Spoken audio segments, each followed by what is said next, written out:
Alors, comment faire pour avoir deux dieux, deux seigneurs, pour servir à Dieu et à plein de choses auxquelles on est attaché, comme s'il s'agit d'un Dieu, comme s'il s'agit d'un idole dans lequel on est tellement attaché, soit l'argent, soit les pouvoirs, soit les réussites, soit la première place.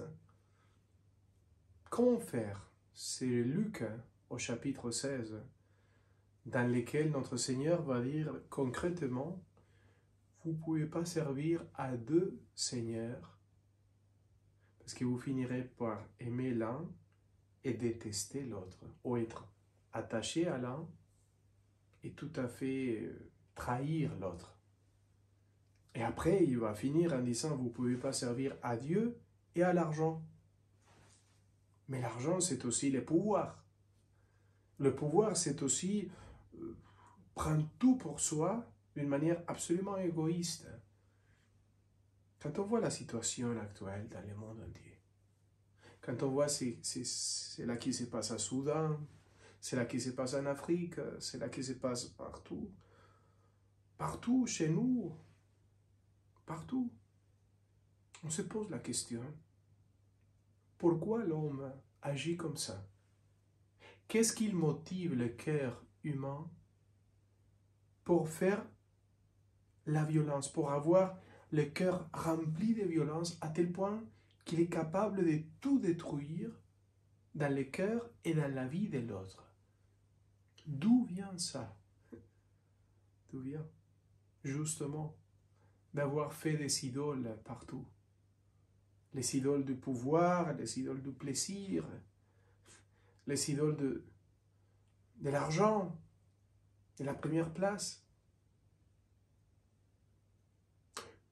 Comment faire pour croire en Dieu et pour aimer avec tout notre cœur Jésus, si en même temps on est en train de donner son cœur à des idoles qui simplement vont nous tromper et nous faire tromper? C'est pour cela que c'est urgent, l'oraison, l'expérience de Dieu, la rencontre avec le Christ, pour qu'il, lui, il soit mon Seigneur, mon Dieu, l'amour de ma vie, le seul but de mon cœur.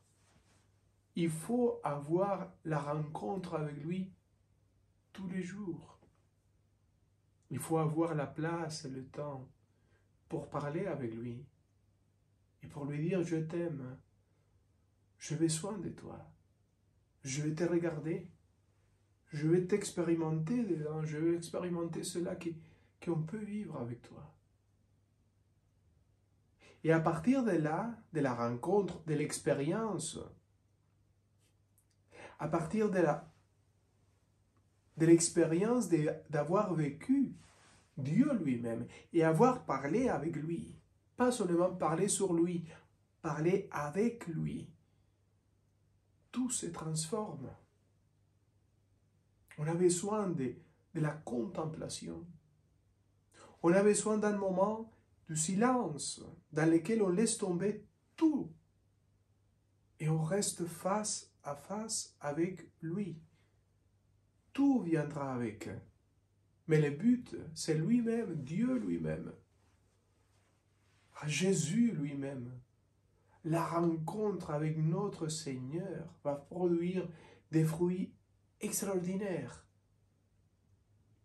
Et on aura de plus en plus la force pour dire non merci à tellement des idoles que dans le monde actuel, il nous dit je suis la vérité, je suis la vie, je suis la joie.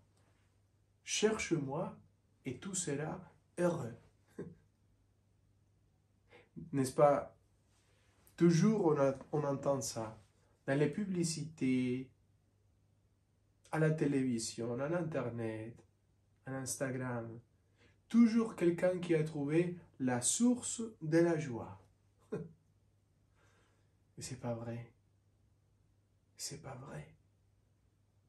La seule source de la joie, c'est le Christ lui-même, Dieu lui-même.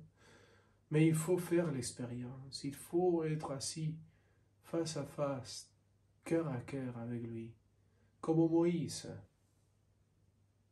dans le désert.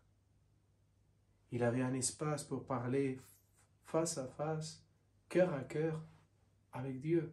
C'était ça qui faisait Jésus tous les jours, avec son Père du ciel. Et c'est ça qu'il faut que tu fasses. Seulement comme ça, par l'expérience, tu pourras dire non merci à tellement de choses dans le monde qui vont te dire je suis la joie, je suis la joie, je suis la vérité, je suis la vie.